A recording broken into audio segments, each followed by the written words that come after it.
सभी को मेरा नमस्कार। स्वागत है आप सबका मेरे YouTube channel sir Anil Jangid में। तो आज जो हम करने वाले हैं, आपका जो पेपर नंबर जो 4 हुआ था उसका हल करने वाले हैं हम। पूरा विस्तार पूरा पेपर को हम एक एक प्रश्न को देखेंगे। तो आप अपने जितने भी प्रश्न सही होंगे वो आप इनमें मिलान करके कमेंट करके ज़रूर बताइएगा कि आपके कितने प्रश्न सही हैं। अगर आपको किसी प्रश्न में डाउट है वो भी आप कमेंट करके ज़रूर बताइए कि सर हमें इस क्वेश्चन में जो है डाउट लग रहा है। ठीक है, तो ये आप कमेंट करके ज़रूर बताइएगा। ठीक है, अगर किसी ने ये टेस्ट सीरीज ज्वाइन करनी है तो टेलीग्राम चैनल को ज्वाइन कर लीजिए, जिसका लिंक आपको है डिस्क्रिप्शन में दिया गया है, वहाँ से आप इसे ज्वाइन कर लीजिए। ठीक है, और इसके जो सॉल्यूशन है इसको मैं यूट्यूब पे करवाता हूँ पूरे पेपर का। तो 3 पेपर तो हो चुके हैं। ठीक है, ये चौथा पेपर है। तो चलिए शुरू करते हैं। आज का पहला प्रश्न है, निम्नलिखित रेखा चित्र प्रदर्शित करता है। निम्नलिखित रेखा चित्र प्रदर्शित करता है, ये रेखा चित्र क्या प्रदर्शित कर रहा है?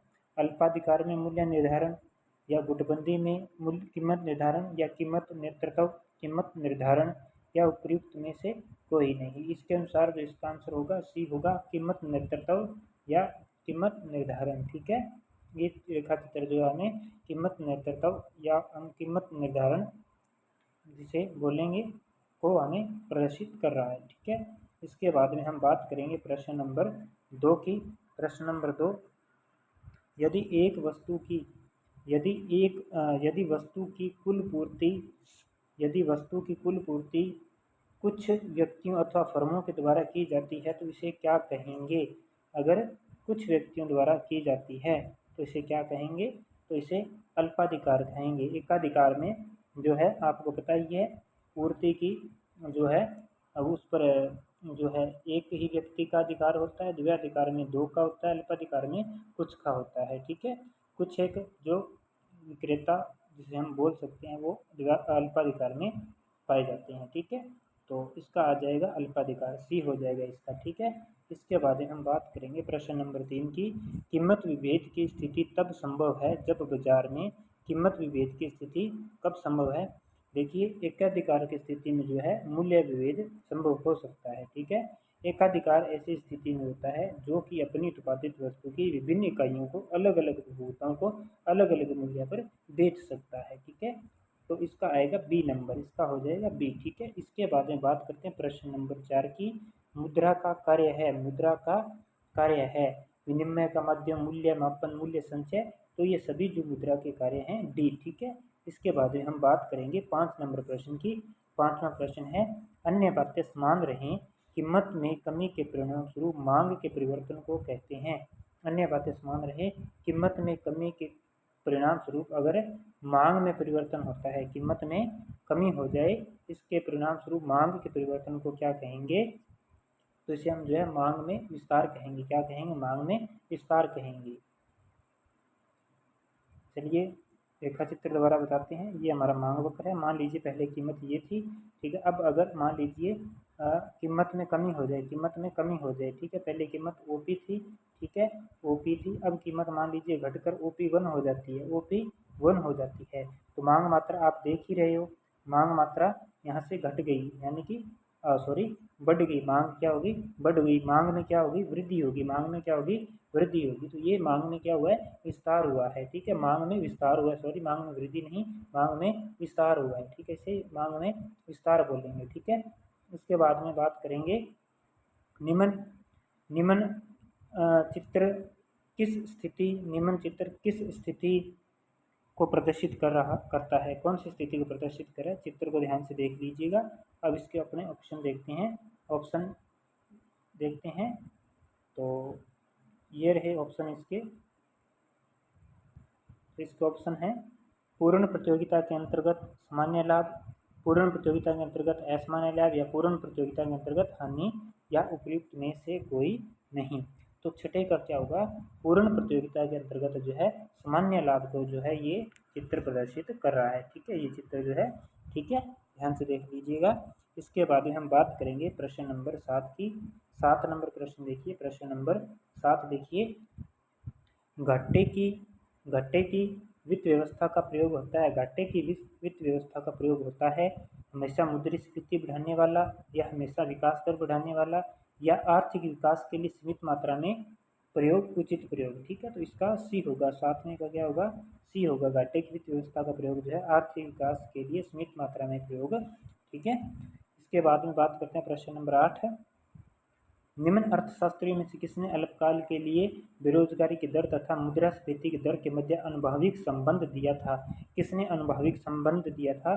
तो जो ये है आपके फिलिप्स जो हैं, A.W. फिलिप्स हैं, ठीक है, इन्होंने दिया था, तो इसका हो जाएगा सी हो जाएगा। ठीक है, इसके बाद में हम बात करेंगे प्रश्न नंबर 9 की। 9 नंबर प्रश्न है, निम्न में से अर्थशास्त्रियों के किस समूह ने बाजार अर्थव्यवस्था का समर्थन किया था? तो अगर हम प्रश्न नंबर 9 की बात करें, तो बात करें बाजार अर्थव्यवस्था में, तो इसमें आपके एडम स्मिथ है, रिकार्डो है, ठीक है, और ये गैलब्रेथ है, इन्होंने किया था समर्थन। ठीक है, इसके बाद में 10 नंबर प्रश्न देखिए। 10 नंबर प्रश्न है, मार्क्स की धारणा थी कि पूंजीवाद में औद्योगिक श्रमिकों की एक रिजर्व आर्मी बन जाती है, क्योंकि मार्क्स की अवधारणा थी कि पूंजीवाद में औद्योगिक श्रमिकों की एक रिजर्व आर्मी बन जाती है, क्योंकि श्रमिकों की मांग की अपेक्षा पूर्ति अधिक होती है, श्रमिकों में जन्म दर ऊंची होती है, लगातार स्थिर पूंजी बढ़ाने से श्रमिकों के स्थान पर पूंजी को प्रतिस्थापित कर लिया जाता है, या उद्योगों के विकास की दर धीमी होती है। तो आपके 10 नंबर प्रश्न का आंसर होगा लगातार जो स्थिर पूंजी बढ़ाने से श्रमिकों के स्थान पर पूंजी को प्रतिस्थापित कर लिया जाता है। ठीक है, इसका सी हो जाएगा। इसके बाद हम बात करेंगे 11 नंबर प्रश्न। 11 नंबर प्रश्न है, हिंदू हिंदू समृद्धि दर से कौन संबंधित है? हिंदू समृद्धि दर से कौन संबंधित है? तो इनमें से जो है राजकृष्णा जो है वो हिंदू समृद्धि दर से संबंधित है, 11वें का बी। इसके बाद में 12 नंबर प्रश्न, निम्नलिखित में से कौन सा राजकोषीय नीति का संयंत्र नहीं है? कौन सा राजकोषीय नीति का संयंत्र नहीं है? तो इसमें करारोपण भी आते हैं, सार्वजनिक व्यय भी आते हैं, बाह्य उधार भी आते हैं। ठीक है, तो आपके 12वें का ए होगा परिवर्तनीय आरक्षित अनुपात। परिवर्तनीय आरक्षित अनुपात जो है वो मौद्रिक नीति से संबंधित है। ठीक है, और बाकी जो शेष है वो राजकोषीय नीति से संबंधित है। इसके बाद में हम बात करते हैं आगे प्रश्न नंबर 13 की। प्रश्न नंबर 13 हमारा कह रहा है कि यदि स्वायत्त निवेश में वृद्धि 5,000 करोड़ रुपए हो तथा सीमांत उपभोग प्रति 0.8 हो तो राष्ट्रीय आय में वृद्धि क्या होगी? राष्ट्रीय आय में वृद्धि कितनी होगी? ठीक है, ये हमें बताना है। तो यहाँ पर हम सबसे पहले क्या करेंगे, गुणक का मान निकालेंगे, गुणक का मान निकालेंगे। ठीक है, तो यहाँ पर हमें उसने दे रखा सीमांत उपभोग प्रवृत्ति दे रखी है, तो हम यहाँ पे गुणक का मान निकालते हैं, k बराबर 1/1 माइनस एन पी सी। ठीक है, तो फॉर्मूले में जब वैल्यू पुट करेंगे तो 1 माइनस 0 पॉइंट ये लिखेंगे हम 0.8 लिखेंगे। ठीक है, अब जब इसे माइनस करेंगे तो अपने पास बचेगा क्या? अपने पास बचेगा 1/0.2। क्या बचेगा? 1/0.2। जब इसे सोल्व करेंगे तो हमारा आंसर आएगा 5। कितना आएगा आंसर? 5 आएगा, 5 आंसर आएगा। ठीक है, अब देखिए के बराबर क्या होता है, के बराबर क्या होता है, इसका एक और फॉर्मूला भी होता है, तो उसमें क्या आता है, आय में परिवर्तन बटाने निवेश में परिवर्तन। ठीक है, डेल्टा आई। अब हमें वैल्यू किसका मान निकालना, हमें आय पूछ रहा है ना, वो आय में कितनी वृद्धि होगी, तो हम आय में वृद्धि को कैसे निकाल सकते हैं? तो डेल्टा वाई बराबर क्या हो जाएगा, क्रॉस मल्टीप्लाई करेंगे इनका। ठीक है, तो ये हो जाएगा के इंटू डेल्टा आई। ठीक है, जो निवेश यानी कि के की वैल्यू अपनी कितनी आई है, के की वैल्यू आई है 5, और डेल्टा आई निवेश में कितनी वृद्धि हो रही है, 5,000 करोड़ रुपए की। तो इसके साथ हम गुणा करते हैं तो 25,000 करोड़ आएगा। कितना आएगा? 25,000 करोड़ आएगा। तो इसका हो जाएगा बी हो जाएगा। इसका क्या होगा? बी हो जाएगा, 13 नंबर का बी। ठीक है, इसके बाद हम बात करते हैं प्रश्न नंबर 14 की। प्रश्न नंबर 14 देखिए, औसत स्थिर लागत। औसत स्थिर लागत उत्पादन के किसी भी स्तर पर समान बनी रहती है, उत्पादन के बढ़ने के साथ साथ बढ़ती है, उत्पादन घटने के साथ घटती जाती है। औसत स्थिर लागत जो है, ठीक है, AFC जो है वो उत्पादन बढ़ने के साथ साथ घटती जाती है। AFC आपको पता ही है। ठीक है, ये इसकी आकृति जो है आयताकार अति प्रवलयाकार होती है। ठीक है, अति प्रवलयाकार आकृति होती है इसकी, तो इसका होगा सी, उत्पादन बढ़ने के साथ घटती जाती है। ठीक है, 14 का हो गया। इसके बाद में 15 नंबर प्रश्न देखिए, काफ़ी बड़ा प्रश्न है। देखिए, कथन दिए गए हैं हमें। कथन ए, व्यापार की शर्त उस समय अनुकूल होती है जब उसके आयातों के मूल्य की तुलना में उसके निर्यातों का मूल्य अधिक होता है, लेकिन जब आयातों के मूल्य अधिक हो जाते हैं तो निर्यात की तुलना में तो व्यापार की प्रतिकूल हो जाती है।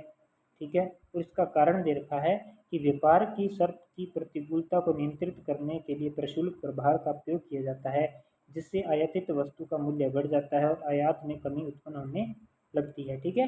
तो इसका हमें सही आंसर बताना है। तो ए नंबर ऑप्शन देखिए, ए तथा आर दोनों सत्य है, ठीक है। असमर्थन करता है, ए समर्थन करता है ब का, ए समर्थन करता है, यानी कि ए समर्थन करता है आर का, ठीक है। तो इसका जो आंसर होगा वो ए होगा, ठीक है। इसका आंसर होगा जो सॉरी ए नहीं। आगे बात करते हैं ऑप्शन नंबर नेक्स्ट 15 नंबर प्रश्न है हमारा। तो बी नंबर देखिए, ए तथा आर दोनों कथन असत्य है, ठीक है। ए तथा आर दोनों असत्य हैं। ए का कथन आर के विपरीत है और ए तथा आर दोनों कथन सत्य है, परंतु ए आर को समर्थन प्रदान नहीं करता। ए तथा आर दोनों कथन असत्य हैं, परंतु ए आर को समर्थन प्रदान करता है। देखिए दोनों बातें वैसे गलत हैं, दोनों बातें ही क्या है, गलत हैं, ठीक है। ये दोनों बातें गलत हैं। कथन ए तो कह रहा है कि व्यापार की शर्त उस समय अनुकूल होती है जब आयातों के मूल्य की तुलना में उसके निर्यातों का मूल्य अधिक होता है, लेकिन जब आयातों के मूल्य अधिक हो जाते हैं निर्यातों की तुलना में तो व्यापार की शर्त प्रतिकूल हो जाती है, ठीक है। तो ये इनके जो दोनों ही कथन दिए हुए हैं वो दोनों ही कथन जो है इनके असत्य हैं, गलत हैं, ठीक है। तो इसका डी होगा, 15 नंबर का क्या होगा, डी होगा। इसके बाद हम बात करते हैं प्रश्न नंबर 16 की। 16 नंबर प्रश्न देखिए, 16 नंबर प्रश्न देखिए,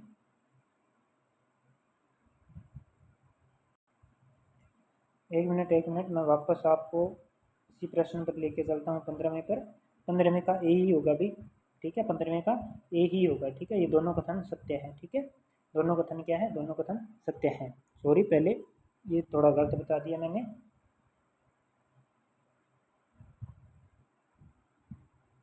तो इसका जो है ए होगा, ठीक है। दोनों कथन जो है ये सत्य है कि व्यापार की शर्त की प्रतिकूलता को नियंत्रित करने के लिए प्रशुल्क प्रभार का प्रयोग किया जाता है। बिल्कुल सही है, बिल्कुल सही है ये बात, ठीक है। तो ये ध्यान रखिए, इसका ए है, ठीक है। इसके बाद हम बात करते हैं प्रश्न नंबर 16 की। 16 नंबर प्रश्न देखिए, एक वस्तु बाजार में संतुलन की शर्त होती है। एक वस्तु बाजार की बात कर रहा है, तो आपको बताइए मांग तथा पूर्ति जहाँ पर बराबर होते हैं, ठीक है। तो सी हो जाएगा इसका। इसके बाद में 17 नंबर प्रश्न, निम्नलिखित में से कौन नीति उपाय आयात की भौतिक मात्रा को प्रत्यक्ष रूप से नियंत्रित करता है। तो इसमें आएगा कोटा, क्या आएगा, कोटा। इसके बाद में बात करते हैं नेक्स्ट प्रश्न है अपना 18 नंबर, निम्नलिखित मदों में से किस मद पर केंद्रीय सरकार जो सरकार की राजस्व व्यय राशि सबसे ज़्यादा है, किस पर सबसे ज़्यादा है। तो 18 नंबर का है ब्याज भुगतान, क्या आएगा, 18 का आएगा ब्याज भुगतान पर, ठीक है। इसके बाद हम बात करेंगे 19 नंबर प्रश्न की। निम्नलिखित वर्गीकरण में वित्तीय योजना काल से संशोधित गाडगिल सूत्र का प्रयोग किस वर्ग में होता है, किस वर्ग में होता है। तो इसका आपका जो है ए नंबर ऑप्शन होगा, राज्य की योजनाओं को केंद्रीय सहायता आवंटन करने हेतु, ठीक है। इसका ए ही होगा। इसके बाद हम बात करते हैं प्रश्न नंबर 20 नंबर प्रश्न देखिए कि आय की असमानता दूर करने में कौन सा क्षेत्र महत्वपूर्ण भूमिका निभाता है, कौन सा क्षेत्र महत्वपूर्ण भूमिका निभाता है। तो इसका आएगा लघु एवं कुटीर उद्योग, ठीक है। इसके बाद में 21 नंबर प्रश्न है, निम्नलिखित में से किस कर को प्रत्यक्ष कर नहीं कहा जा सकता है, कौन से कर को हम प्रत्यक्ष कर नहीं कह सकते हैं। तो यहाँ पर बात करें जो उत्पाद कर है, ठीक है, वह अप्रत्यक्ष कर का उदाहरण है, ठीक है। किसका उदाहरण है, अप्रत्यक्ष कर का, ठीक है। और जब बात करें जो आय कर है, संपत्ति कर है, उपकार कर है, ये प्रत्यक्ष कर के उदाहरण है, ठीक है। ये प्रत्यक्ष कर के उदाहरण है, ठीक है। तो डी हो जाएगा इसका, ठीक है। इसके बाद हम बात करते हैं 22 नंबर प्रश्न की। 22 नंबर प्रश्न है कि निम्नलिखित में से कौन सी मदें भुगतान शेष खाते में व्यापार की अदृश्य मदें हैं। निम्नलिखित में से कौन सी मदें भुगतान शेष खाते में व्यापार की अदृश्य मदें हैं। अदृश्य मदों की यहाँ पर बात कर रहा है 22 नंबर प्रश्न में। तो इसमें आपके जो आएगा विदेशों से प्राप्त लाभांश भी है, विदेशी पर्यटक से प्राप्त आय भी है, विदेशियों को बीमा सेवाओं का विक्रय भी है और विदेशियों को परिसंपत्तियों का विक्रय भी, ये सभी हैं। तो इसका होगा सी नंबर उपयुक्त सभी। इसके बाद में देखिए 23 नंबर प्रश्न देखिए कि निम्नलिखित वर्गीकरण में से मनोरंजन कर का संबंध स्पष्ट कीजिए। मनोरंजन कर का बात कर रहा है, यहाँ पे मनोरंजन कर की बात कर रहा है, तो मनोरंजन कर की बात कर रहा है। तो इसका आपका आंसर आएगा राज्य सरकार का जो अप्रत्यक्ष आय का स्रोत है वो मनोरंजन कर से संबंधित है, ठीक है। इसके बाद में 24 नंबर प्रश्न है, प्रथम वित्त आयोग का गठन किया गया था। प्रथम वित्त आयोग का गठन कब किया गया था, 1952 में किया गया था। कब किया गया था, 1952 में किया गया था, ठीक है। के जी नियोगी ने इसकी अध्यक्षता की थी, के जी नियोगी ने इसकी अध्यक्षता की थी, ठीक है। इसके बाद में 25 नंबर प्रश्न देखिए। 25 नंबर प्रश्न है कि अंतर्राष्ट्रीय मुद्रा कोष अपने सदस्य देशों को ऋण प्रदान करता है, अपने सदस्य देशों को ऋण प्रदान करता है। तो इसका आपको आंसर पता ही होगा, भुगतान संतुलन के घाटे को कम करने के लिए, ठीक है। इसके बाद में 26 नंबर प्रश्न है, किस क्षेत्र का योगदान घरेलू बचत में सर्वाधिक है? किस क्षेत्र का योगदान जो है घरेलू बचत में सर्वाधिक है? भारत के संदर्भ में निम्नलिखित में से बताइए, भारत के संदर्भ में बताना है। तो आपके इसमें आएगा घरेलू क्षेत्र, क्या होगा? घरेलू क्षेत्र आएगा, ठीक है। इसके बाद में हम बात करते हैं प्रश्न नंबर 27 नंबर प्रश्न देखिए। 27 नंबर प्रश्न है कि दो उदासीनता वक्र IC1 और IC2 एक दूसरे को नहीं काट सकते, क्यों नहीं काट सकते? 27 नंबर प्रश्न है, क्योंकि ये प्रश्न काफ़ी बार आ चुका है, क्योंकि संतोष के विभिन्न सूत्रों को व्यक्त करते हैं अलग अलग, ठीक है, विभिन्न सूत्रों को व्यक्त करते हैं। इसके बाद में 28 नंबर प्रश्न, मांग की लोच औसत आय और समाप्त आय के बीच संबंध, ये प्रश्न भी जो है पहले आ चुका है, ठीक है। तो आपका इसको बताइए, AR/AR माइनस MR होगा। इसके बाद हम बात करते हैं 29 नंबर प्रश्न, निम्नलिखित में से कौन एक कथन सही है? कौन सा एक कथन सही है ये बताना है, ठीक है। तो WTO राष्ट्रीय मुद्रा का कोष अंग है, जी नहीं।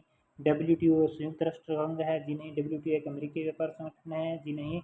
WTO एक संगठन है जिसे गेट के सदस्यों ने बनाया था। तो बात करें अपने, तो ये बात करें अपने अगर विश्व व्यापार संगठन की स्थापना के लिए, तो ये अप्रैल 1994 में वो जो उरुग्वे दौर की समाप्ति होने पर जो है, ठीक है, इसकी स्थापना का जो मार्ग प्रशस्त हो पाया था, ठीक है। इस समझौते पर गेट के सदस्य देशों ने हस्ताक्षर किए थे, ठीक है। और 1995 में जो है जो विश्व व्यापार संगठन की स्थापना हो गई थी, कब हो गई थी? WTO की स्थापना, WTO की स्थापना 1995, ठीक है।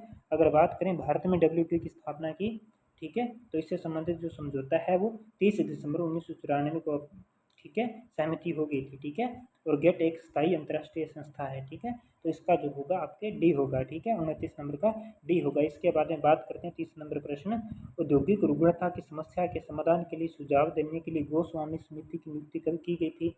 कब की गई थी? 1993 में की गई थी। इसके बाद में 31 नंबर प्रश्न देखिए। 31 नंबर प्रश्न है कि अर्थशास्त्री निम्नलिखित मान्यताओं में से किस उपभोक्ता के संदर्भ में हमेशा मानते हैं, किस उपभोक्ता के संदर्भ में हमेशा मानते हैं कि वे बाजार में विवेकपूर्ण निर्णय लेते हैं? इसका होगा ए, ठीक है। 32 नंबर प्रश्न देखिए, हाल के वर्षों में प्रत्यक्ष कर सुधारों के पीछे भारत में उद्देश्य रहा है, हाल के वर्षों में प्रत्यक्ष कर के सुधारों के पीछे भारत में उद्देश्य रहा है, क्या मुख्य उद्देश्य रहा है? विस्तृत कर आधार प्रदान करना, ये सही है। अधिक अच्छा प्रशासन सुनिश्चित करना, ये भी सही है। कर अनुपात का विवेकपूर्ण करना, ये भी सही है। तो इसका हो जाएगा डी नंबर, ठीक है, उपयुक्त सभी। इसके बाद हम बात करते हैं 33 नंबर प्रश्न की पूर्ण प्रतियोगिता में कीमत कौन निश्चित करता है? पूर्ण प्रतियोगिता में कीमत कौन निश्चित करता है? तो उद्योग निश्चित करता है, ठीक है। इसके बाद में भारत में कृषि के लिए दीर्घकालीन साख देने वाली संस्था है, भारत में कृषि के लिए दीर्घकालीन साख देने वाली संस्था कौन सी है? तो आपके जो है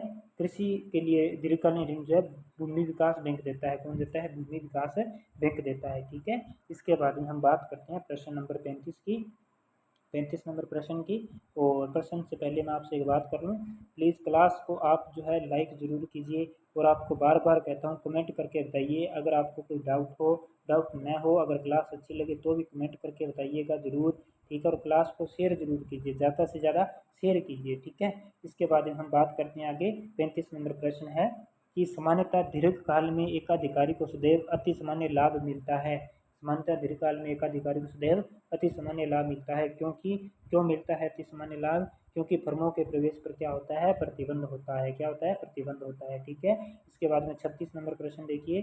36 नंबर प्रश्न है, निम्न में से कौन सा कथन गलत है? तो हमें बताना है कौन सा कथन गलत है। 36 नंबर प्रश्न है कि सामाजिक वस्तु में कीमत नियंत्रण लागू नहीं होता है, ठीक है। तो ये बात इनकी सही है, गलत नहीं है। जबकि एक व्यक्ति अपनी आय के अनुसार व्यय को निश्चित करता है, एक राज्य की संस्था अपनी आय को व्यय के अनुसार, ये बात भी सही है। ऋण परिशोध कोष सार्वजनिक ऋण शोधन की महत्वपूर्ण विधि है, ये भी बात सही है। क्षतिपूर्वक व्यय का अर्थ होगा बचत का बजट, ये नहीं है जी, ठीक है। बचत का व्यय से तो कोई संबंध यहाँ पे है नहीं इसमें, क्षतिपूर्वक व्यय में, ठीक है। तो इसका होगा आपके डी, 36 का होगा आपके डी, ठीक है। इसके बाद में 37 नंबर प्रश्न है। 37 नंबर प्रश्न है कि हेरड मॉडल में विकास की वांछित दर GW बराबर होती है, किसके बराबर होती है? GW किसके बराबर होती है? तो ये होती है बचत की सीमांत प्रवृत्ति बटाने पूंजी सीमांत उत्पाद अनुपात, ठीक है, ये होता है इसका, ठीक है। तो इसके बाद में 38 नंबर प्रश्न देखिए। 38 नंबर प्रश्न है कि एक साधन की बाजार मांग जो है 38 नंबर प्रश्न है, व्युत्पन्न मांग होती है। कैसी होती है? एक व्युत्पन्न मांग होती है, ठीक है, तो इसका ए हो जाएगा। इसके बाद में 39 नंबर प्रश्न देखिए कि साम्य फर्म की अवधारणा किसने दी थी? साम्य फर्म की अवधारणा किसने दी थी? तो पिगू के द्वारा दी गई है। किसके द्वारा दी गई है? पिगू के द्वारा दी गई है, ध्यान रखिएगा, ठीक है। इसके बाद में आगे, इसके बाद में देखिए प्रश्न नंबर 40 देखिए। 40 नंबर प्रश्न देखिए, निम्न कोटि की वस्तुओं के लिए आय उपभोग वक्र की ढाल हमेशा कैसी होती है? देखिए निम्न कोटि की वस्तु की बात करें तो आय उपभोग वक्र, ठीक है, जहाँ तक धनात्मक ढाल का होगा वहाँ तक तो उसकी जो वस्तु की प्रकृति है वो सामान्य होगी, ठीक है। अगर आय उपभोग वक्र है, ठीक है, अगर उसका ढाल ऋणात्मक हो जाता है तो वस्तु की प्रकृति जो है वो निकृष्ट हो जाती है। कैसी हो जाती है? निकृष्ट हो जाती है। तो इसका आप होगा पीछे की तरफ मुड़ती है। क्या होगी? पीछे की तरफ मुड़ती है, ठीक है, इसका हो जाएगा बी। इसके बाद में हम बात करते हैं 41 नंबर प्रश्न की बात करें। 41 नंबर प्रश्न देखिए। 41 नंबर प्रश्न, तो 41 नंबर प्रश्न है कि किनार्थ प्रबंधन की नीति की इसलिए आलोचना की जाती है क्योंकि इससे निम्नलिखित में से एक कारक अधिकतम प्रभावित होता है। निम्न इनमें से एक कारक अधिकतम प्रभावित होता है, ठीक है, कौन सा? सरकार धीरे धीरे दिवालिया हो जाती है, पश्चिम की उपभोक्तावादी संस्कृति बढ़ जाती है, या फिर समग्र मांग गिरती है, या मुद्रास्फीति को बढ़ावा मिलता है।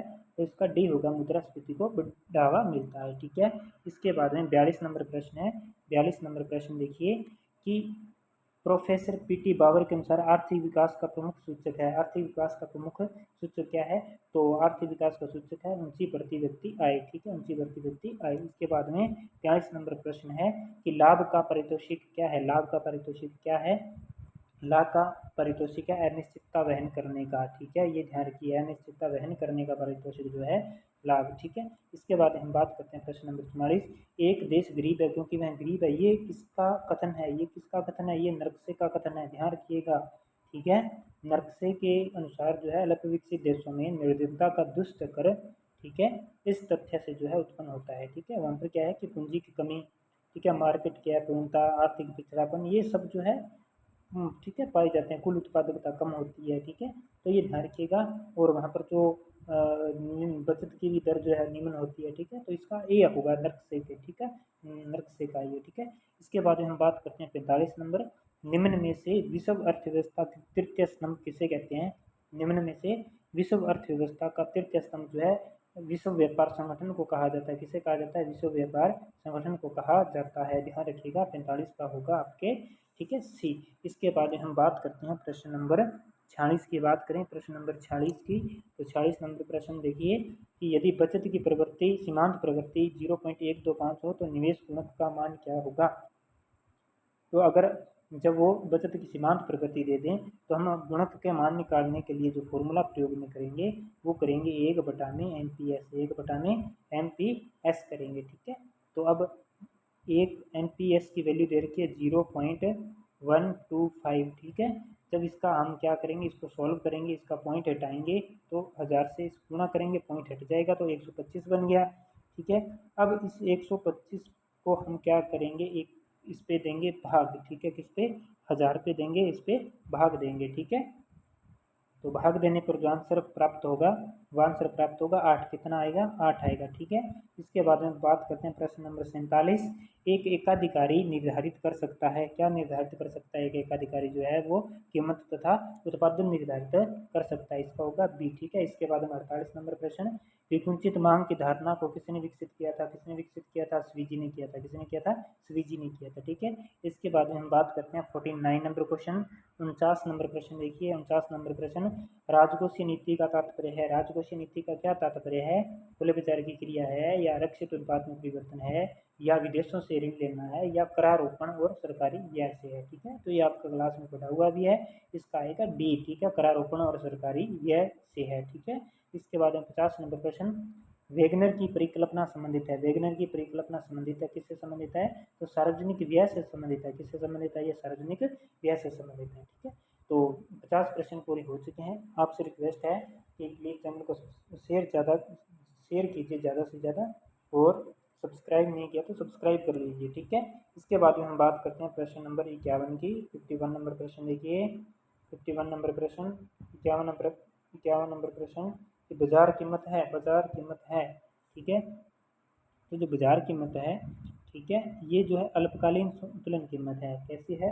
अल्पकालीन संतुलन कीमत है, ठीक है। इसके अंदर हम बात करें कि अगर समय इतना कम हो कि बाजार की पूर्ति में अगर थोड़ा सा भी परिवर्तन कर दिया जाए, हल्का सा परिवर्तन किया जाए, तो हम उस कंडीशन को अल्पकाल या बाजार काल कहते हैं, ठीक है। इस स्थिति में क्या होता है, पूर्ति केवल उपलब्ध स्टॉक पर ही निर्भर करती है, ठीक है। इस प्रकार जो है पूर्ति के स्थिर होने के कारण जो है अति अल्पकाल में मूल्य मांग के परिवर्तन का परिणाम होता है, ठीक है। और वस्तु के मूल्य निर्धारण में पूर्ति का कोई प्रभाव नहीं पड़ता है, तो बाजार की कीमत जो है वो अल्पकालीन संतुलन कीमत होती है, ठीक है। इसके बाद हम बात करते हैं प्रश्न नंबर 52 की। 52 नंबर प्रश्न देखिए। प्रतिगामी प्रतिगामी करारोपण कार्य करने की क्षमता पर प्रभाव डालता है। प्रतिगामी करारोपण कार्य करने की क्षमता पर प्रभाव डालता है, तो प्रतिकूल प्रभाव डालता है, ठीक है जी, प्रतिकूल प्रभाव डालता है, ठीक है। इसके बाद में हम प्रश्न नंबर आगे बात करते हैं 53 की। डोमर की आर्थिक विकास की मान्यताएं हैं। पूर्ण रोजगार ये है, सरकारी हस्तक्षेप का भाव ये भी है, समायोजन में अंतराल का भाव ये भी है, और इसका आंसर होगा उपयुक्त सभी, ठीक है। इसके बाद में हम बात करते हैं प्रश्न नंबर 54 की। निम्नलिखित में से कौन प्रोफेसर सिराज के करारोपण के नियमों में सम्मिलित नहीं है? कौन सम्मिलित नहीं है 54 नंबर में? तो आपके अनुमोदन इसमें सम्मिलित नहीं है। दिम्य है, लोच है, मितव्ययता है, ये सब सम्मिलित है, लेकिन जो बात करें अनुमोदन जो है इसका आंसर होगा 54 नंबर का, ठीक है। इसके बाद में 55 नंबर प्रश्न देखिए कि दो पूर्ण प्रतिस्थापन वस्तुओं की आड़ी लोच क्या होगी? दो पूर्ण प्रतिस्थापन वस्तुओं की आड़ी लोच क्या होगी? 55 नंबर प्रश्न है। तो आड़ी लोच क्या होगी? अनंत होगी। क्या होगी? अनंत होगी, ठीक है। कैसी लोच होगी? अनंत होगी, ठीक है। और अगर बात करें दो पूर्ण प्रतिस्थापन वस्तुओं की आड़ी लोच अनंत होती है, लेकिन बात करें निकट प्रतिस्थापन वस्तुओं की आड़ी लोच जो है वो बहुत ऊंची होती है, ठीक है, वो बहुत ऊंची होती है। इसके बाद में 56 नंबर प्रश्न करते हैं। गुणांक होता है, गुणांक होता है, ठीक है, हमें बताना है, सॉरी गुणक होता है, गुणक, ठीक है, गुणक होता है, ठीक है। गुणक जो है वो सीमांत उपभोग प्रवृत्ति से प्रत्यक्ष, ठीक है, और सीमांत बचत प्रवृत्ति से अप्रत्यक्ष संबंध होता है उसका, ठीक है। तो अगर यहाँ पर हम बात करें, इसमें हम सही आंसर की बात करें तो इसका आंसर होगा सी, ठीक है। इसका आंसर क्या होगा? सी। अगर यहाँ पर होता ना 1/1 माइनस एम पी सी, तो ये ऑप्शन में है नहीं, तो हम ये करते हैं, ठीक है, इसलिए यहाँ पर इसका सी आएगा, ठीक है। इसके बाद हम बात करते हैं 57 नंबर प्रश्न की। 57 नंबर प्रश्न की बात करें, शब्द संभाव्य आश्चर्य किस सिद्धांत से संबंधित है? किस सिद्धांत से संबंधित है ये? तो इसका ये जो है लाभ सिद्धांत से संबंधित है। किससे संबंधित है? लाभ सिद्धांत से संबंधित है, ठीक है। तो इसका आएगा लाभ सिद्धांत, ठीक है। इसके बाद हम बात करते हैं 58 नंबर प्रश्न की। 58 नंबर प्रश्न देखिए कि निम्नलिखित चरों के युग्म में से कौन सा एक तवरक के मध्य संबंध को व्यक्त करता है? तवरक के मध्य संबंध व्यक्त करता है, तथा इनमें जो है आय तथा ब्याज दर जो है वो तवरक के मध्य संबंध को व्यक्त करते हैं, ठीक है। इसके बाद 59 नंबर प्रश्न है, ग्रामीण निर्धनता को दूर करने वाला मुख्य कार्यक्रम कौन सा है? कौन सा है? तो ये है RLEGP। RLEGP जो है वो सॉरी ये सारे ही हैं, ठीक है। IRDP भी है, NREP भी है, और RLEGP भी है, ठीक है। तो इसका उपयुक्त सभी हो जाएगा। क्या हो जाएगा? उपयुक्त सभी हो जाएगा, ठीक है। 60 नंबर प्रश्न देखिए, यदि दो शब्द पूर्णतः स्थानापन्न हो तो उनके बीच प्रतिस्थापन की लोच होगी। उनके बीच प्रतिस्थापन की लोच क्या होगी? अनंत होगी। कैसी होगी? अनंत होगी, ठीक है। इसके बाद में बात करें आगे प्रश्न की। 61 नंबर प्रश्न देखिए,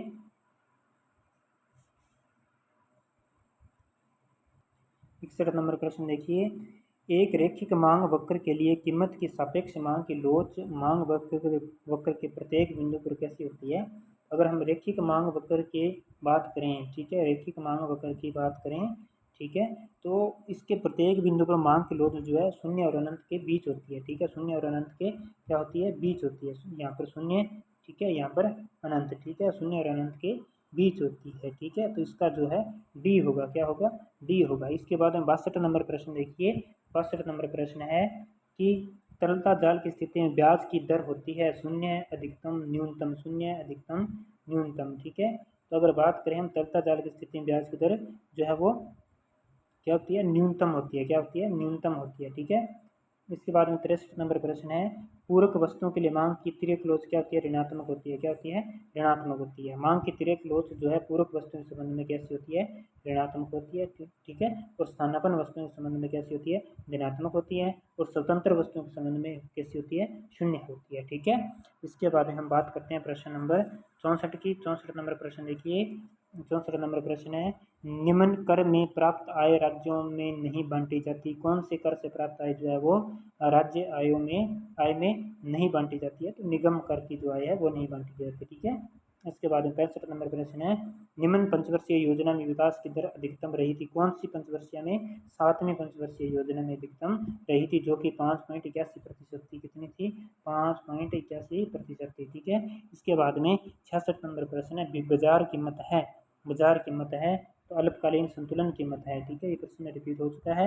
इसके बारे में बात करते हैं हम प्रश्न नंबर 67 की। प्रश्न नंबर 67 देखिए, विधानिक तरलता अनुपात में वृद्धि का परिणाम होता है। विधानिक तरलता अनुपात में वृद्धि का परिणाम होता है बैंकों के पास कम नकदी, सरकार को अधिक संसाधनों की प्राप्ति, बैंकों की लाभदायिकता में कमी। तो इसका आएगा उपयुक्त सभी, इसका होगा उपयुक्त सभी। इसके बाद में हम बात करते हैं प्रश्न नंबर 68, व्यापारिक बैंक मुख्य रूप से निवेश करता है। व्यापारिक बैंक मुख्य रूप से निवेश करता है तो सरकारी प्रतिभूतियों में, जीवन बीमा पॉलिसी में, कोषागार बिलों में, इक्विटी शेयरों में। तो आपके 68 का होगा ए नंबर, सरकारी प्रतिभूतियों में करता है। ठीक है। 69 नंबर प्रश्न है, विनिमय दर को ऊंचा रखने का अर्थ है। विनिमय दर को ऊंचा रखने का अर्थ है, ऊंचा रखने का क्या अर्थ है, 69 नंबर। ठीक है। मुद्रा का अधिमूल्यन क्या आएगा इसमें, मुद्रा का अधिमूल्यन आएगा। ठीक है। इसके बाद अगर बात करें विनिमय दर के निम्न रखने की, नीचे रखने की, ठीक है, तो वो होता है अवमूल्यन। क्या होगा, अवमूल्यन। ठीक है।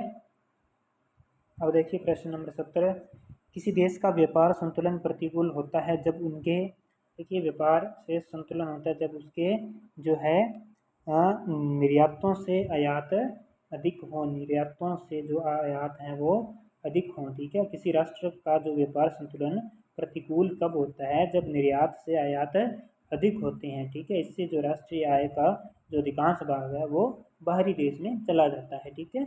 इसका होगा बी। इसके बाद में बात करते हैं 71 नंबर प्रश्न की, नाबार्ड की स्थापना कब हुई थी, तो 12 जुलाई 1982 में की गई थी। ठीक है। 12 जुलाई 1982 में की गई थी। ठीक है। अगर नाबार्ड की अगर बात करें फुल फॉर्म की, तो national bank of agriculture and rural development है। ठीक है। इसके बाद हम बात करते हैं 72 नंबर प्रश्न की, 8वीं पंचवर्षीय योजना में सर्वोच्च प्राथमिकता दी गई थी। सर्वोच्च प्राथमिकता किसे दी गई थी, मानव संसाधन विकास को दी गई थी। ठीक है। इसके बाद हम बात करते हैं प्रश्न नंबर 73 की।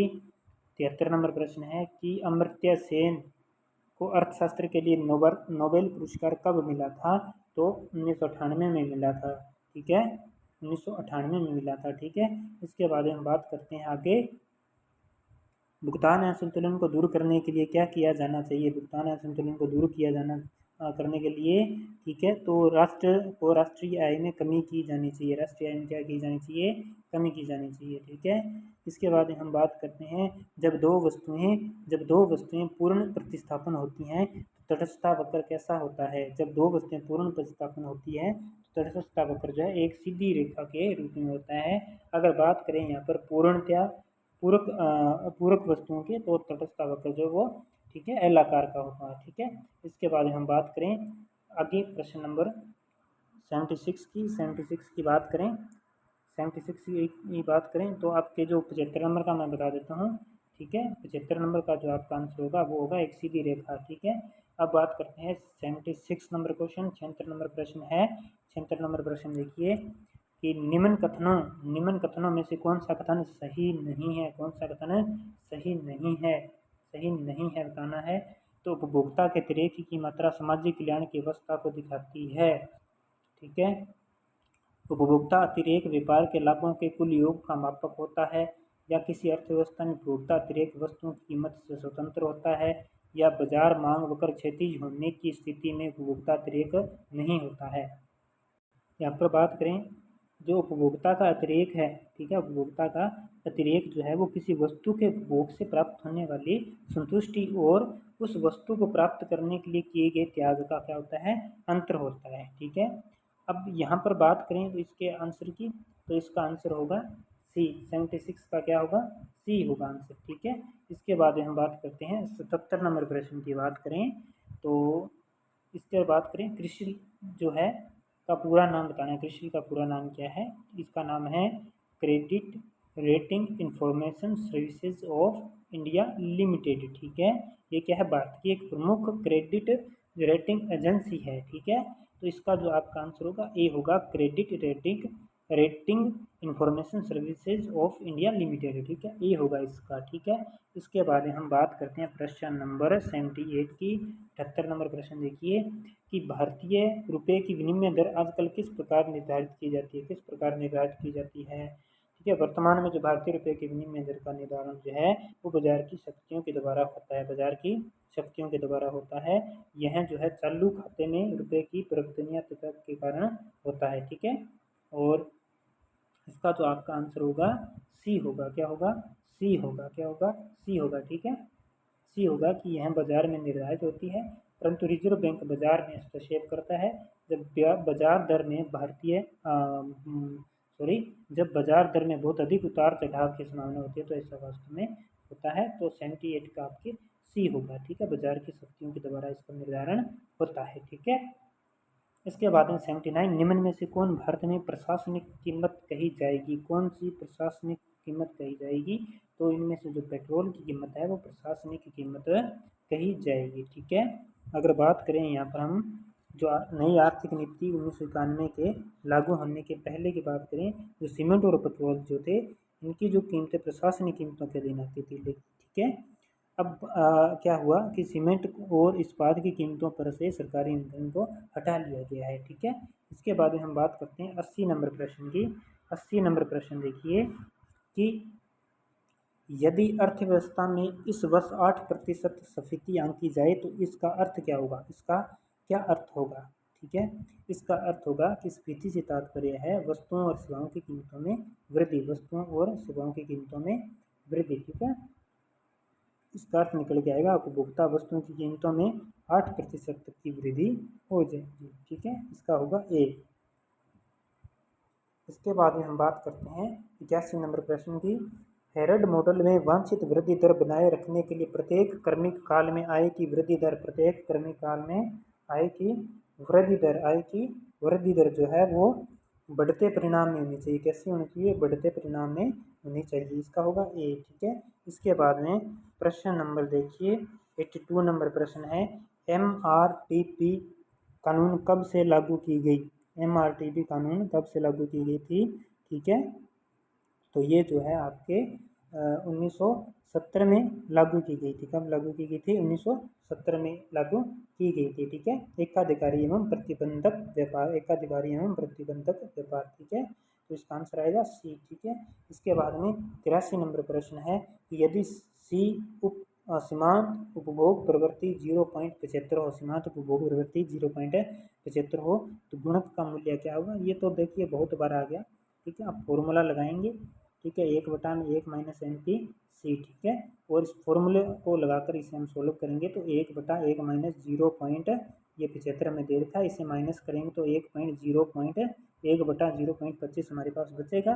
पॉइंट को हटाने के लिए हम 100 लगाएंगे तो 25 बन जाएगा, इसको काटेंगे तो आएगा 4, तो इसका होगा डी, ठीक है। इसके बाद हम बात करते हैं प्रश्न नंबर 84, 84 नंबर प्रश्न है, उपभोक्ता की बचत निम्न के लिए अधिकतम कही जा सकती है, किसके लिए अधिकतम कही जा सकती है, तो अनिवार्य वस्तुओं के लिए, किसके लिए, अनिवार्य वस्तुओं के लिए, ठीक है। फ्रीडमैन के अनुसार दीर्घकालीन फिलिप्स वक्र का आकार होगा, कैसा होगा, दीर्घकालीन जो फिलिप्स वक्र का आकार जो है कैसा होगा, ठीक है। इसका आकार जो है वाई अक्ष के प्रति ऊर्ध्व होगा, किसके प्रति, वाई अक्ष के प्रति ऊर्ध्व होगा, ठीक है। कैसे होगा दीर्घकालीन, ठीक है, ऐसे, ठीक है। अगर अल्पकालीन की बात करें तो अल्पकालीन ऐसे आपके आएंगे एस पी सी, ठीक है, एस पी सी 1, ठीक है। और ये हो जाएगा आपका एल पी सी, ठीक है, एल पी सी, ये वाई एक्सिस है, ठीक है आपका, तो वाई एक्स के प्रति ऊर्ध्व होगा, ठीक है। इसके बाद हम बात करते हैं प्रश्न नंबर 86 नंबर प्रश्न है, गुणक के का मूल्य क्या होगा जब c बराबर 5 प्लस 0.75 y है।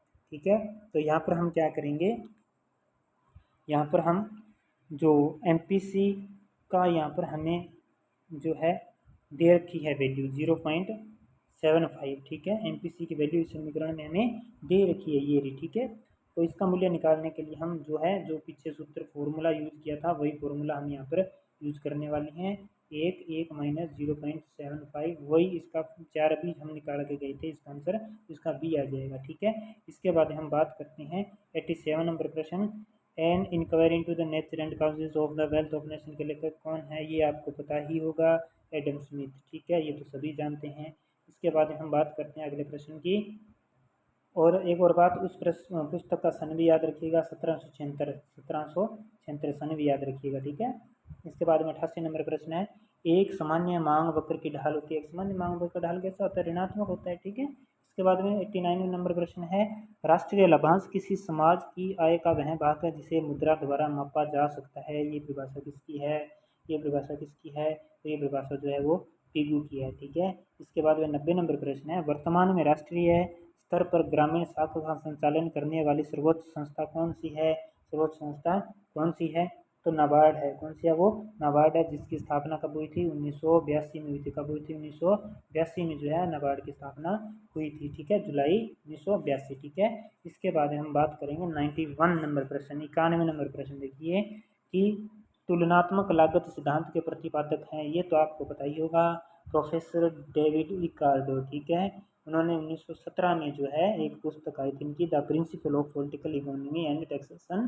ठीक है, इसमें जो है इन्होंने अंतर्राष्ट्रीय व्यापार का तुलनात्मक लागत सिद्धांत जो है प्रस्तुत किया था। ठीक है, इसके बाद में 92, एक फर्म तब तक उत्पादन करती है जब तक कि उसका जो MC है वो MR के बराबर नहीं हो जाता है। MC जो है वो MR के बराबर नहीं हो जाता है। ठीक है, तो इसका जो आंसर आपके आएगा यहाँ पर देखिए, इसे हम समझते हैं एक वक्र के द्वारा, पैनल के द्वारा इसे समझते हैं। ठीक है, तो यहाँ पर बात करते हैं, ये आ गया हमारा AR। ठीक है, बराबर MR, AR बराबर MR। ठीक है, और यहाँ मैं लिख देता हूँ P कीमत। ठीक है, अब मैं बनाता हूँ यहाँ पर AC। ठीक है, और मैं बनाता हूँ MC। ठीक है, AC और MC मैंने यहाँ पर बना दी। ठीक है, हमें बताना है एक फर्म जो है कब तक उत्पादन करेगी, तो एक कोई भी फर्म जो है वो तब तक उत्पादन करती है जब तक कि सीमांत लागत जो है, सीमांत लागत जो है वो सीमांत आय के बराबर नहीं हो जाती है, सीमांत आय के बराबर नहीं हो जाती है। तो ये हमारा AC है और ये हमारा MC वक्र है। ठीक है, तो यहाँ पर देखिए जो सीमांत लागत है सीमांत MR के कहाँ बराबर है, इस बिंदु पर बराबर है। इस बिंदु पर बात करें तो एक फर्म जो तब तक उत्पादन करती रहती है जब तक कि सीमांत लागत उस आय के उस ताकम के MR के बराबर नहीं हो जाती है। ठीक है, इसके बाद हम बात करते हैं प्रश्न नंबर 93 की। 93 नंबर प्रश्न देखिए, 93 नंबर प्रश्न है, असंतुलित विकास सिद्धांत के प्रतिपादक हैं, तो इसके प्रतिपादक जो है वो हर्षमैन है। कौन है, हर्षमैन है, असंतुलित विकास सिद्धांत के प्रतिपादक। 94 नंबर प्रश्न है, निम्नलिखित में से कौन लर्नर के एकाधिकारी शक्ति की कोटि के माप को प्रदर्शित नहीं करता है, कौन सा इनमें से नहीं करता है, तो जिसका जो A नंबर है ना 1/E, ये इसका करेक्ट आंसर होगा। ठीक है, ये इसका करेक्ट आंसर होगा। ठीक है, इसके बाद में बात करें तो अगले प्रश्न देखते हैं, 95 नंबर प्रश्न देखिए, भारत में किस वर्ष में जनसंख्या वृद्धि दर नकारात्मक रही, कौन से वर्ष में नकारात्मक रही थी, तो ये जो है 1921 में नकारात्मक रही थी। ठीक है, और इस कारण जो इस वर्ष को जो है ठीक है महान विभाजक वर्ष भी कहा जाता है। ठीक है, 96 नंबर प्रश्न देखिए, स्फीतिक दबाव के अंतर्गत घरेलू बचत पर, स्फीतिक दबाव के अंतर्गत घरेलू बचत पर ठीक है क्या होता है, कोई प्रभाव नहीं पड़ता या घटती है। अगर स्फीतिक दबाव होगा ठीक है तो घरेलू बचत घटती है। क्यों घटती है, क्योंकि वस्तुओं और सेवाओं के महंगी हो जाने के कारण उपभोग के पहले वाले स्तर के लिए ही आय का अपेक्षाकृत अधिक भाग ठीक है खर्च होता है। ठीक है, हो जाता है। ठीक है, तो इसका आपके आएगा B नंबर। ठीक है, इसके बाद हम बात करते हैं प्रश्न नंबर 97 निम्न में से किसको मुद्रा की पूर्ति का विस्तृत माप माना जाता है, किसे माना जाता है, M1 M2 या M3 या M4। अगर बात करें M1 की तो M1 में कौन शामिल है, C प्लस D प्लस और D, ठीक है, M1 में आपके ये आएंगे। अगर बात करें हम M2 की बात करें तो M1 को शामिल करेंगे, प्लस इसमें किसे सम्मिलित करेंगे, डाक कर की जो बचते हैं, ठीक है, उनको शामिल करेंगे। अगर हम M3 की बात करें, M3 में आपके क्या आएगा, ठीक है, M3 में आपके M1 और बैंकों के पास जो सावधि जमा है FD है वो शामिल करेंगे। लेकिन अगर हम बात करें M4 की, ठीक है, M4 की बात करें तो M4 में M3 आएगा और डाकघर संगठनों की समस्त सूचनाएं जो भी हैं वो आएंगी, ठीक है।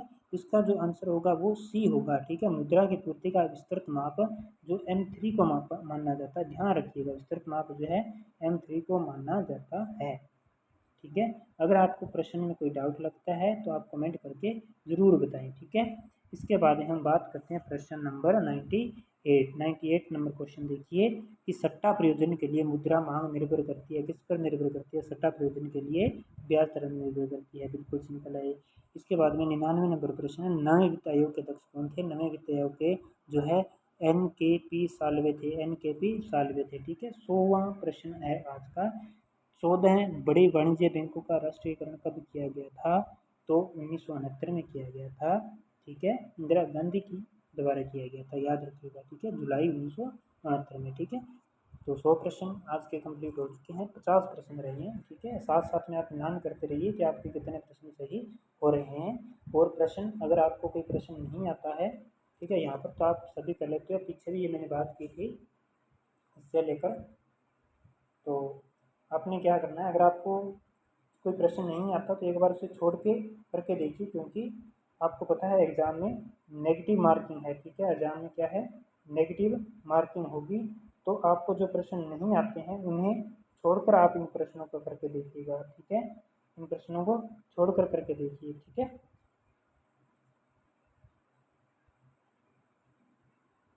इसके बाद में हम बात करते हैं 101 नंबर प्रश्न।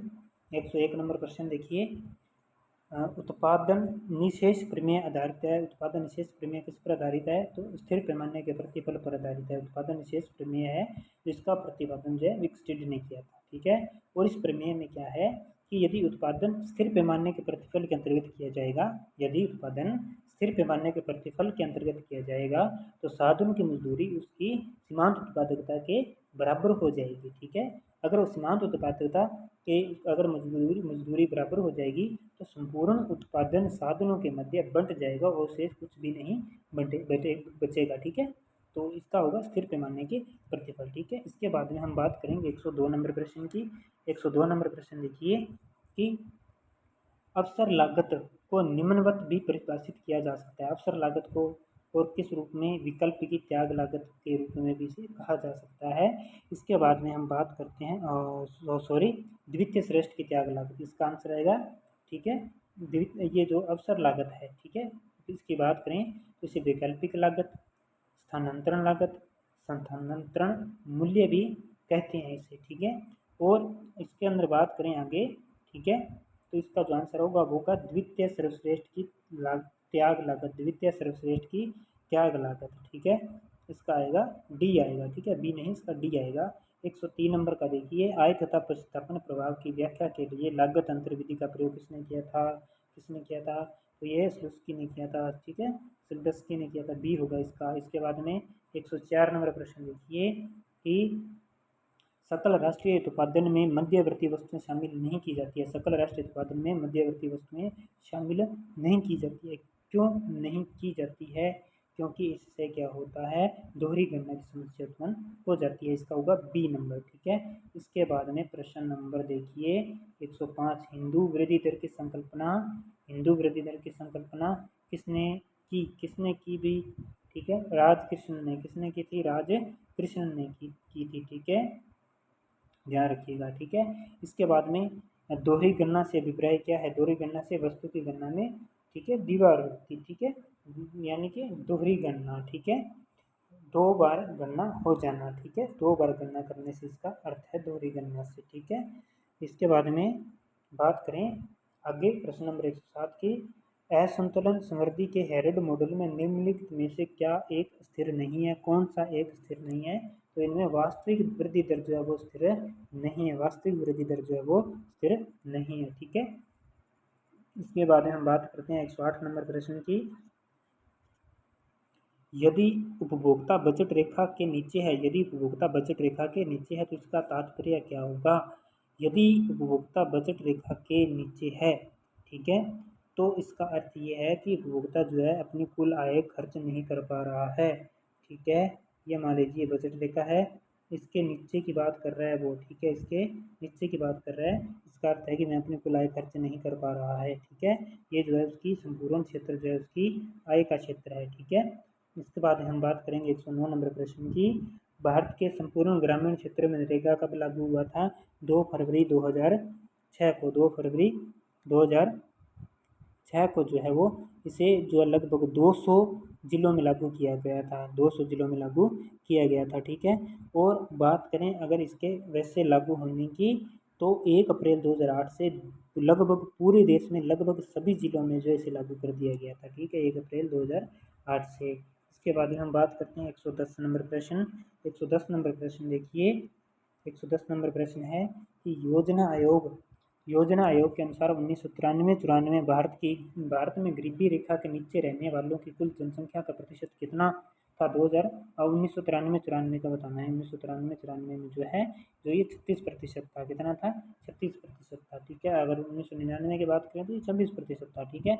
111 नंबर प्रश्न है, एक घटिया व्यापार की शर्त का प्रतिपादन किसने किया था? एक घटिया, ठीक है, तो ये टोजिंग के द्वारा दी गई थी, किसके द्वारा? टोजिंग के द्वारा दी गई थी, ठीक है। अगर बात करें यहाँ पे सॉरी, ये इसका आएगा वाइनर, क्या आएगा? वाइनर आएगा, एक घटके जो वाइनर ने दी थी, ठीक है। अब यहाँ पर बात करें टोजिंग द्वारा सकल व्यापार की शर्त दी गई थी, ठीक है, सकल व्यापार की शर्त दी गई थी। डोरेंस के द्वारा जो है आय जो है व्यापार की आय व्यापक की शर्त दी गई थी।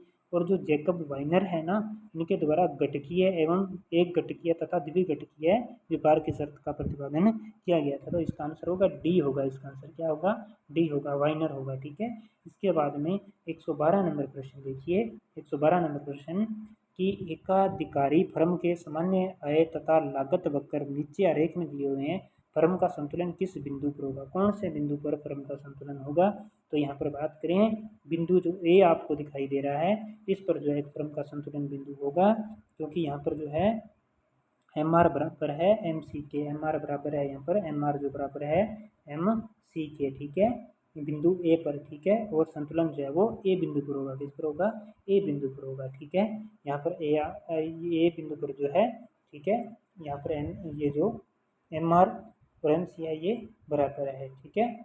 तो इसका होगा ए बिंदु पर, ठीक है। इसके बाद हम बात करते हैं प्रश्न नंबर 113 नंबर प्रश्न देखिए, बड़े धक्के सिद्धांत का प्रतिपादन किसने किया था? बड़े धक्के सिद्धांत का प्रतिपादन किसके द्वारा किया गया था? तो 113 नंबर का आपका होगा रोडान द्वारा, किसके द्वारा? रोडान द्वारा, ठीक है, किया गया था, ठीक है।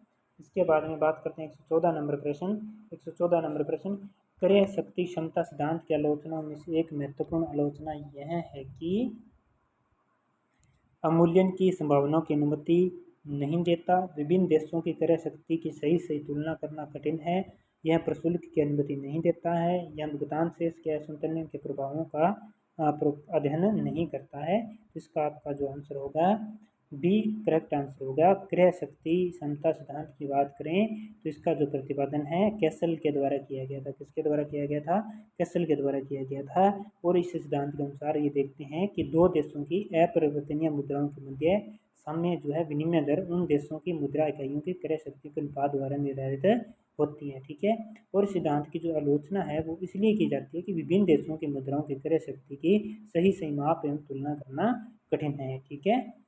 तो इसका होगा बी, ठीक है, क्या होगा इसका? बी होगा। इसके बाद हम बात करते हैं 115 नंबर प्रश्न, 115 नंबर प्रश्न देखिए कि आधुनिक अर्थशास्त्रियों के अनुसार उत्पत्ति ह्रास नियम उस बिंदु से लागू होना प्रारंभ हो जाता है जहाँ से क्या होता है? जहाँ से परिवर्तनशील साधन की सीमांत उत्पादन घटने लगता है, परिवर्तनशील साधन का सीमांत उत्पादन घटने लगता है। ठीक है, इसके बाद में हम बात करते हैं प्रश्न नंबर 116। लाभ दर स्थिर रहने पर यदि उत्पाद पूंजी अनुपात बढ़ जाए तो ऐसी तकनीकी प्रवृत्ति को क्या कहते हैं? तो ऐसी तकनीकी प्रवृत्ति को श्रम बहुल कहेंगे। क्या कहेंगे? श्रम बहुल कहेंगे। ठीक है, क्या कहेंगे? श्रम बहुल कहेंगे। ठीक है, तो इसके बाद में बात करें आगे वाले प्रश्न की, 117 नंबर प्रश्न की बात करें। नीचे दिए हुए आरेख में उपभोग फलन प्रदर्शित किया गया है, इसके लिए क्या एक सत्य है? तो ये आपको उपभोग फलन दिखाई दे रहा होगा। इसमें बताना हमें सीमांत उपभोग प्रवृत्ति स्थिर है, औसत उपभोग प्रवृत्ति स्थिर है, या प्रत्येक बिंदु पर औसत उपभोग प्रवृत्ति सीमांत उपभोग प्रवृत्ति से कम है, या प्रत्येक बिंदु पर औसत उपभोग प्रवृत्ति जो है सीमांत उपभोग प्रवृत्ति से अधिक है। तो इसका जो आपका करेक्ट आंसर होगा, ठीक है, यहाँ पर जो वक्र दिया गया है ये गैर रेखिक उपभोग वक्र है। ठीक है, इस वक्र पर हम नीचे से ऊपर की ओर जाएंगे तो प्रत्येक बिंदु पर जो है औसत उपभोग प्रवृत्ति की सीमांत उपभोग प्रवृत्ति से अधिक होगी। क्या होगी? सीमांत उपभोग प्रवृत्ति औसत उपभोग प्रवृत्ति से, ठीक है, और सॉरी, औसत उपभोग प्रवृत्ति सीमांत उपभोग प्रवृत्ति से अधिक होगी। ठीक है, तो इसका आपका आंसर होगा डी। क्या होगा? डी होगा। ठीक है, इसके बाद हम बात करते हैं 118 नंबर प्रश्न। जब किसी सामान्य वस्तु कमी जब किसी सामान्य वस्तु की कीमत में गिरावट आती है तो सामान्यतः उसकी अधिक मात्रा खरीदे जाने का कारण क्या होता है? उसका अधिक खरीदे जाने का कारण क्या होता है? तो इसका जो अधिक खरीदे जाने का कारण होता है वो मैं आपको कारण बता देता हूँ।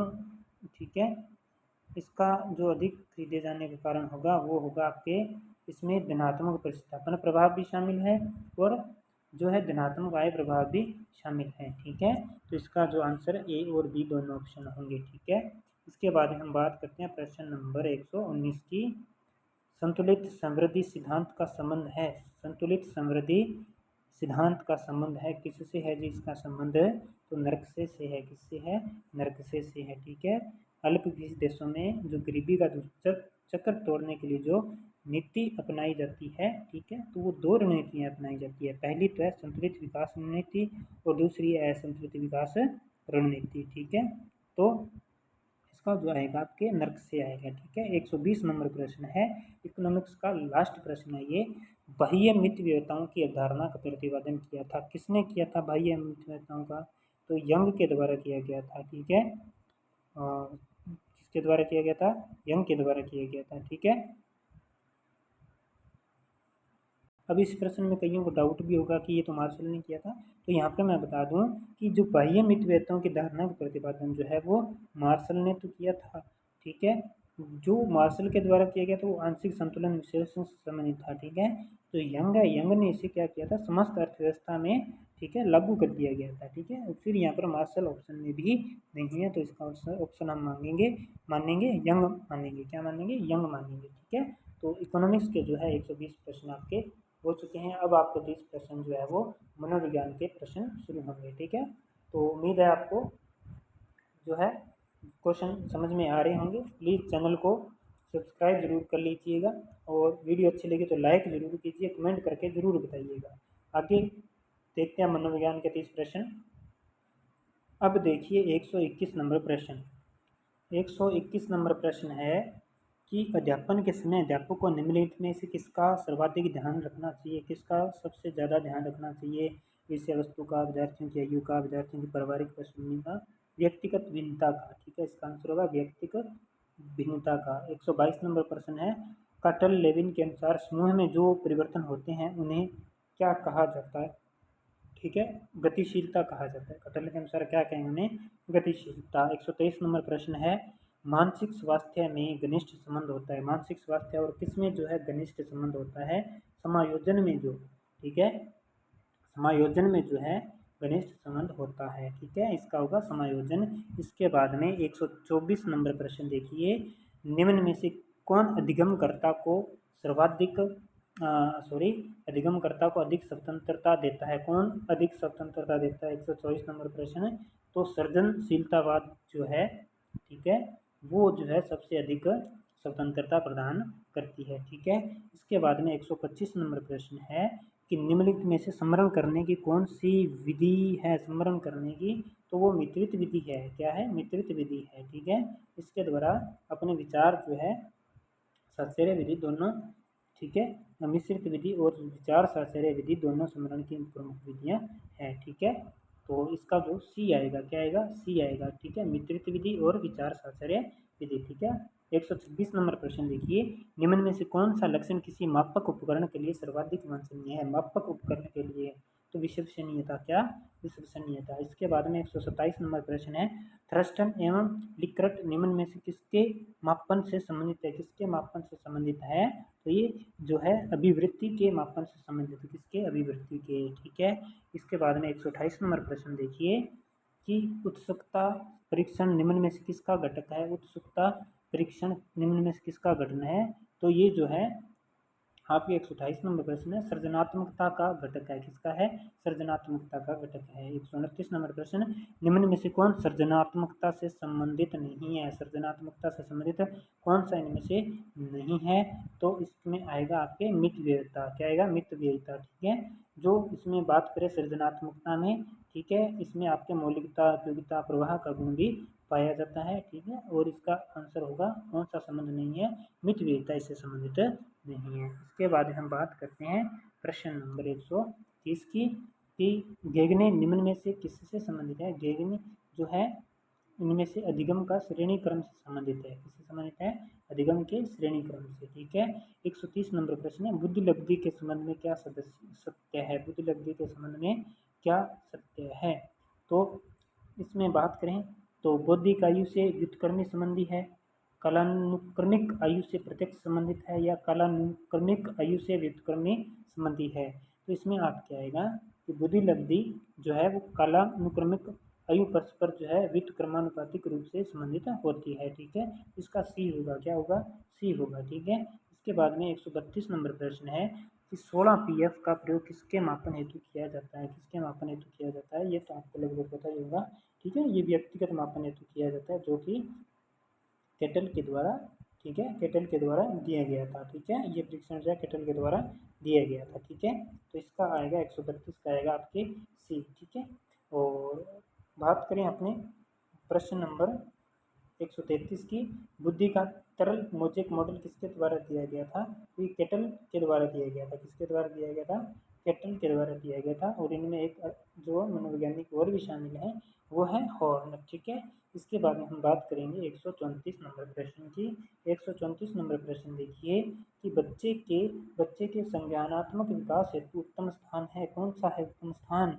विद्यालय और कक्षा का वातावरण जो है वो बालक के संज्ञानात्मक विकास हेतु उत्तम होता है। ठीक है, वहाँ उसे जो संवेदी सूचनाओं को ग्रहण करना, उनका विस्तारण करना, संग्रहण करना, पुनर्लाभ करना, उनके सभी के अवसर उपलब्ध होते हैं। तो इसका आएगा डी। ठीक है, 135 नंबर प्रश्न देखिए, अभिप्रेरण के स्रोत कौन कौन से? तो ये मैं प्रश्न छोड़ रहा हूँ। ठीक है, ये मैं प्रश्न छोड़ रहा हूँ आपको। ठीक है, इसका आंसर नहीं पता है। ठीक है, इसके बाद हम बात करते हैं 136 नंबर प्रश्न, चेस तथा कार्ड को निम्न में से किसमें वर्गीकृत किया जा सकता है? चेस तथा कार्ड को तो बौद्धिक बुद्धि से संबंधित खेल हैं, तो बौद्धिक खेल हो जाएंगे। ठीक है, इसके बाद में हम बात करते हैं 137 नंबर प्रश्न की। 137 नंबर प्रश्न है कि अभिवृत्ति संप्रत्यय है। अभिवृत्ति संप्रत्यय है। ठीक है, अभिवृत्ति संप्रत्यय है तो संज्ञानपरक है, क्रियापरक है, संज्ञानात्मक है, तीनों ही है। अभिवृत्ति में तीनों ही प्रकार आएंगे। ठीक है, तो इसका आप क्या होगा? डी हो जाएगा। क्या हो जाएगा? डी हो जाएगा। 138 नंबर प्रश्न देखिए, मनोवैज्ञानिकों के अनुसार बुद्धि सीखने की क्षमता है, अमूर्त चिंतन की योग्यता है, या तो ए या बी। ए और बी दोनों ही है। इसमें क्या आएगा? डी। ए और बी दोनों ही आएगा। सीखने की क्षमता भी है और अमूर्त चिंतन की योग्यता भी है। ठीक है, इसके बाद हम बात करेंगे प्रश्न नंबर की बात करते हैं अपने 139 नंबर प्रश्न देखिए कि प्रेरणा का वही संबंध उपलब्धि से है जो अधिगम का किससे है? 139 नंबर प्रश्न, प्रेरणा का जो संबंध उपलब्धि से है, ठीक वैसा ही संबंध जो है अधिगम का बोध से है। अधिगम का बोध से है। किससे? अधिगम का बोध से है। ठीक है, इसके बाद में 140 नंबर प्रश्न देखिए, थॉर्नडाइक के व्यक्तित्व के वर्गीकरण का आधार है। थॉर्नडाइक के व्यक्तित्व के वर्गीकरण का आधार क्या है? तो चिंतन और कल्पना। क्या है? चिंतन और कल्पना, चिंतन और कल्पना। ठीक है। इसके बाद में 141 नंबर प्रश्न देखिए। 141 नंबर प्रश्न है कि व्यवहार में होने वाले स्थायी परिवर्तन जो अभ्यास के कारण होते हैं उनको क्या कहा जाता है? व्यवहार में होने वाले स्थायी परिवर्तन, ठीक है, जो अभ्यास के कारण होते हैं उन्हें क्या कहा जाता है? तो उन्हें जो सीखना कहा जाता है। व्यवहार में होने वाला स्थायी परिवर्तन है जो किए गए निरंतर अभ्यास को परिणाम होता है, वह सीखना कहलाता है। क्या कहलाता है? सीखना कहलाता है। ठीक है। इसके बाद में 142 नंबर प्रश्न है, निम्नलिखित में से कौन सा कारक स्मृति से संबंधित नहीं है? तो स्मृति से संबंधित इनमें पहचान है, ठीक है, धारण है, पुनर्स्मरण है, अनुभूति जो है वो जो है स्मृति से संबंधित नहीं है। ठीक है। पहचान है, धारण है, पुनर्स्मरण है, इनका संबंध जो है सीधा संबंध इनका स्मृति से होता है। लेकिन किसी अनुभूति, किंतु जो अनुभूति है, ठीक है, किसी विशेष अवस्था में होने वाली क्रिया है। किसी विशेष अवस्था में जो होने वाली क्रिया को हम अनुभूति कहते हैं। ठीक है। इसके बाद में 143 नंबर प्रश्न है कि मेस्लो के अभिप्रेरणा सिद्धांत को कहा जाता है। मेस्लो के अभिप्रेरणा सिद्धांत को क्या कहा जाता है? तो आवश्यकता का सिद्धांत कहा जाता है। क्या कहा जाता है? आवश्यकता का सिद्धांत कहा जाता है। ठीक है।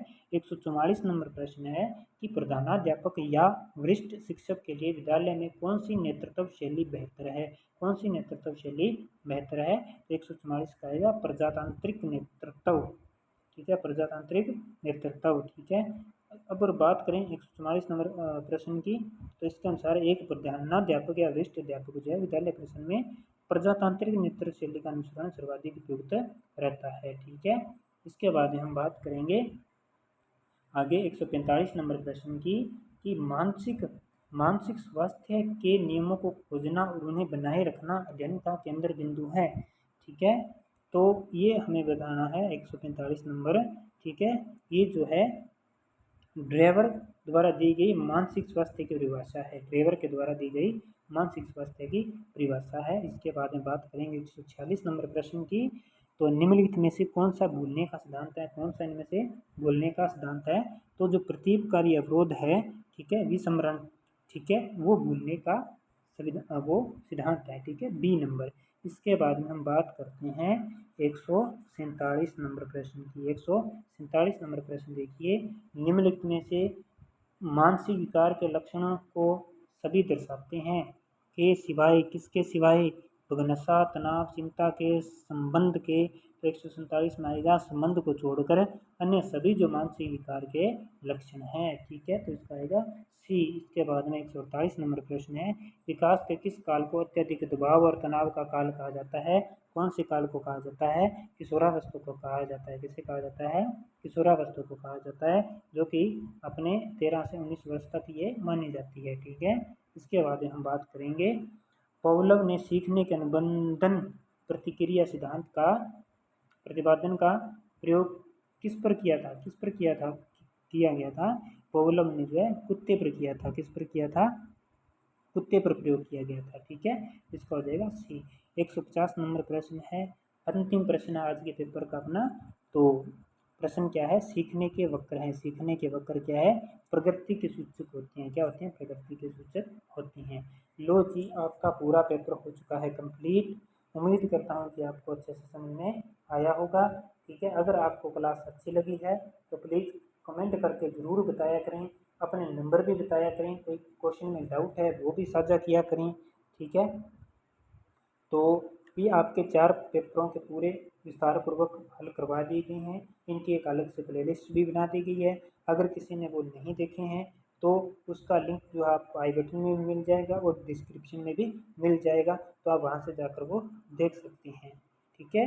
अगर आपको क्लास में कुछ अलग अच्छा लगा तो प्लीज़ चैनल को सब्सक्राइब कीजिए, शेयर कीजिए, लाइक कीजिए और टेलीग्राम चैनल को ज्वाइन करके अपनी तैयारी को और सुदृढ़ कीजिए, क्योंकि वहाँ पर डेली ये अपना पेपर होता है। ये लगभग आपके 14 दिन तो लगातार चलेंगे ही चलेंगे। इसके अलावा 5-7 पेपर और भी बाद में लेंगे। पीछे जो एग्ज़ाम हो चुके हैं वो भी अपने पेपर लेंगे, उनका विस्तारपूर्वक हल करेंगे। ठीक है। तो मिलते हैं अगले क्लास में। धन्यवाद।